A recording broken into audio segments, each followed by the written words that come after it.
Hi guys! Isang magandang gabi sa inyo mga mahal. Kanina nga pagising ko ay may mahabang letter na nagpadala sa atin sa messenger. At ito ang sabi niya. Hi mga mahal, isa po ako sa mga followers ng Mahal Series. Palagi ko pong inaabangan yung mga videos at mini vlogs nyo. Nakakatuwa po kasi sobrang sweet nyo at sobrang bait ng jowa mo. Kaya nakaka-relate po ako sa inyo dun sa past relationship ko. Anyway, itago nyo na lang po ako sa pangalang Carla. I'm 24 years old from Atimonan, Quezon. I'm gay at proud po ako to be part of LGBT community. Share ko lang po sa inyo sana yung past relationship ko. Year 2017 po, 18 years old ako nang magkakilala kami ng ex ko. At siya naman po ay 20 years old that time. Bagong lipat lang po sila nun dito sa lugar namin at dun ko siya nakilala. Nagkakuhaan kami ng Facebook tapos nag-start na kaming mag-chat sa Messenger. Syempre sa una, getting to know each other. Palagi kaming nag-chat nun at minsan nagbi-video call din kami. Hanggang sa ilang linggo ang lumipas, parang nagugustuhan ko na siya kasi kitang-kita ko naman na interesado siya sa akin. At after 2 months nga po ay naging kami. Nung una, masaya naman kami, sweet at mabait siya sa akin. Dun nga po ako nakarelate sa inyo ng jowa mo. Tinuturing niya ako na parang isang tunay na babae. Tapos kapag monthsary namin, nagsa-celebrate naman kami kahit papano. At nung 3 months nga namin, naisipan niya na mag-apply dito sa fast food na malapit sa amin. Natanggap din naman agad siya sa trabaho kasi marami na siyang work experience dun sa Manila. Kapag sa araw niya ng sahod, lumalabas kami, nililibre niya ako. Tapos binibigyan niya din ako ng sahod niya. Hanggang sa umabot yung relationship namin ng 1 taon. At mag-iisang taon na din siya dun sa work niya. Binibigyan niya pa din naman ako ng pera galing sa sahod niya. Sabi ko nga ay wag na at marami din naman kasi akong racket. Pero siya pa rin ang nagpupumilit na magbigay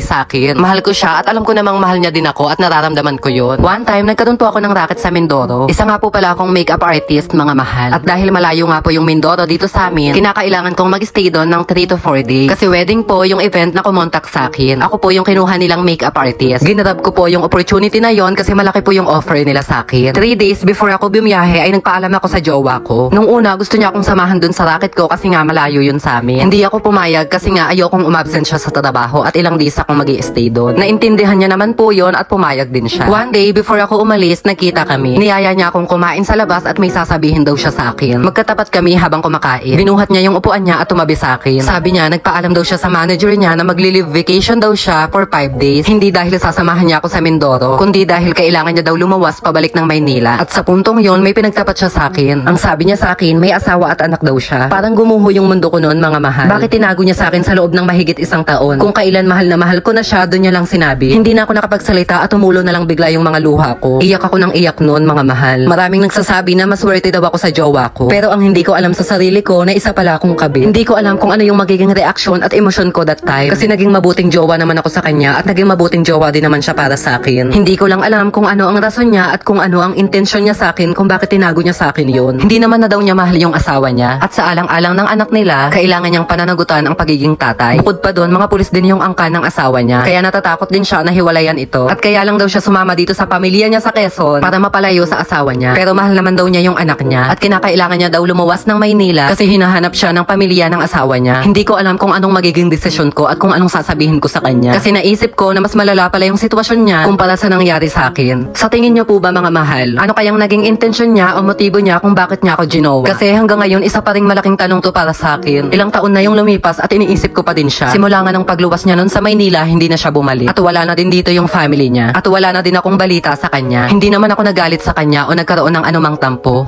Kung mabasa nyo man po yung letter ko na to, sana mabigyan nyo po ako ng advice. Kasi kahit ilang taon na ang lumipas, hindi ko pa rin po siya nakakalimutan. At hindi pa rin po ako nakaka-move on. From our letter sender, Carla ng Atimonan, Quezon. Ayan, nakakalungkot naman yung kwento ni Carla. Kaya kung may mga advice kayo, mga mahal, kay Carla, paki-comment na lang dyan sa baba ng mga advice nyo. At thank you pala, Carla ng Quezon, sa pag-share ng story mo. Kung may mga story din pala kayo, mga mahal, na gusto nyong i-share sa video natin, ay i-direct message nyo lang sa ating official Facebook page, Mahal Series with 10,000 followers. Maraming salamat sa inyong panonood. God bless!